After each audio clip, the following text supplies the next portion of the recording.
পশ্চিমবঙ্গে কলকাতায় কি অঘটন ঘটিল, সেই ঘটনায় সারা বিশ্ব কাঁপিয়ে দিল। হাইরে পাষাণ মানুষ বুঝি আজও আছে এই দুনিয়ায়।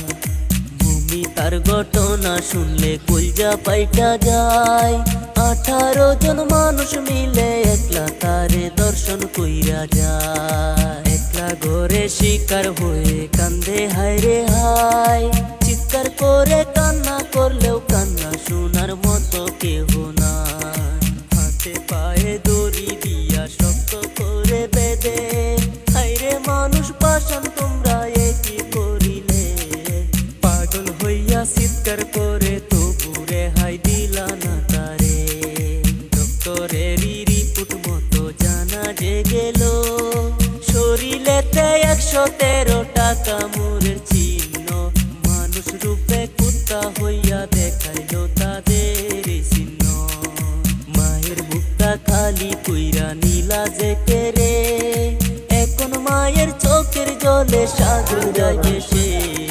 কেঁদে কেঁদে বলে মায়ে কি বুঝ করেছিল আমার মেয়ে। ডক্টরেরই রিপোর্ট মতে আরো জানা গেল, 150 গ্রাম বীর্য নাকি আরো উদ্ধার হইল। আরো কি কি জানার বাকি আসেন সবাই মিলাই।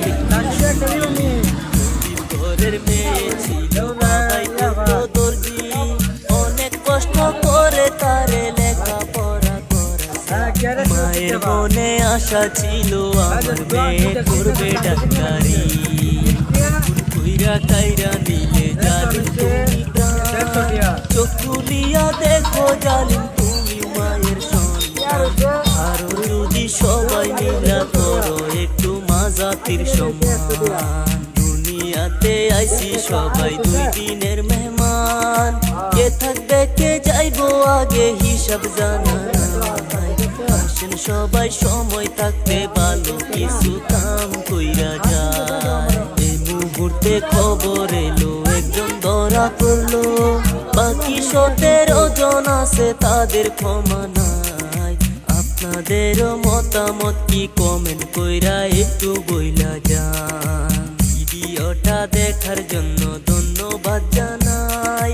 পারেন যদি শেয়ার কইরা সবাইকে জানান। আজকের মতো বিদায় নিলাম, দেখা হবে পরের ভিডিও ভাই। যেমন কইরা কাইরা নিলে জালিম তুমি প্রাণ, চোখ খুলিয়া দেখো জালিম তুমি মায়ের সন্তান। আরো যদি সবাই মিলা করো একটু মাজাতির সম্মান।